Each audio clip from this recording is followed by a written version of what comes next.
Welcome back, children. Let us continue with the line-wise paraphrasing of Act 3, Scene 1 of The Tempest from line number 46, beginning with Ferdinand's speech. He says, "Admired Miranda, indeed the top of admiration." So he says that Miranda, your name, not only means one who should be admired, but it means the very top of admiration, the very summit of admiration. What's dearest to the world? He says, you are worth the greatest treasure in the world. Full many a lady I have eyed with best regard. He says, I have observed many ladies with the closest attention, and many a time the harmony of their tongues hath into bondage brought my too diligent ear. He says that on many occasions the sweetness of their speech commanded the utmost attention of my ears, which were extremely keen to listen to them. For several virtues have I liked several women. He says that I have been attracted by several women because of various qualities which they possessed. I like them because of their qualities. Never any with so full soul, but some defect in her did quarrel with the noblest grace she owed and put it to the foil. So he says, but never have I been so fully and so completely overcome by love for any woman as now for you. Then he says, but some defect in her. He says that I always found some or the other defect in every woman, did quarrel with the noblest grace she owed and put it to the foil.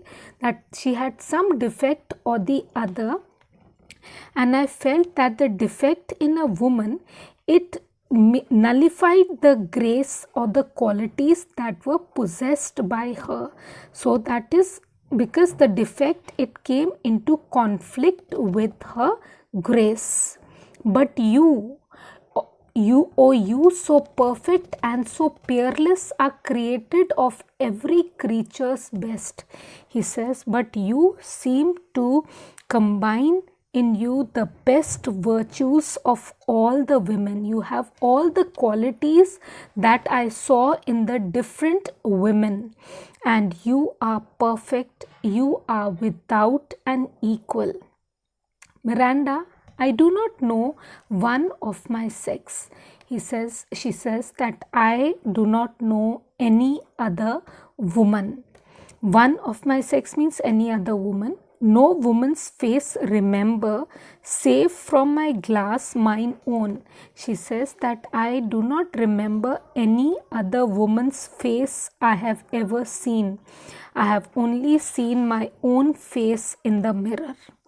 Nor have I seen more than I may call men than you, good friend and my dear father. So she says, nor have I seen any other man except you, my good friend and my dearest father.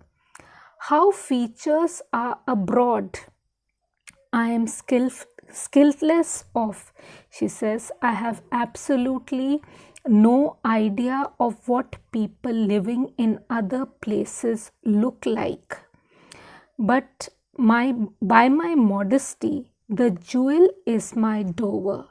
So she says, but I swear by my modesty, which is the best treasure in my possession, I would not wish any companion in the world but you. So she says that I do not desire any other companion than you. Except you, I do not desire any other companion in the world but you. Nor can imagination form a shape besides you to like of. So she says, nor can my imagination build up any other figure besides yours whom I could like. But I prattle something too wildly and my father's precepts I therein do forget. She says, but I am talking a lot. I'm talking irresponsibly and loosely, and in doing so, I am forgetting my father's instructions to me. Ferdinand, I am in my condition a Prince Miranda. So he says that as far as my status is concerned, he says, I am a Prince Miranda. I do think a king. And he says that in fact, I think that I am a king. I would not so, although I do not wish so, because I can be the king only through the death of my father.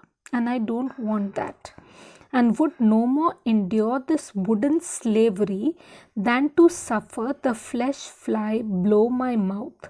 So he says, I would not bear the labor or the hard work of piling up this logs of wood than I would ever allow the blowfly, that is the flesh fly, to dirty my lips. Hear my soul speak. He says, listen to what I have to say to you from the bottom of my heart or from my soul. The very instant that I saw you, that is the very moment that I saw you. Thank you.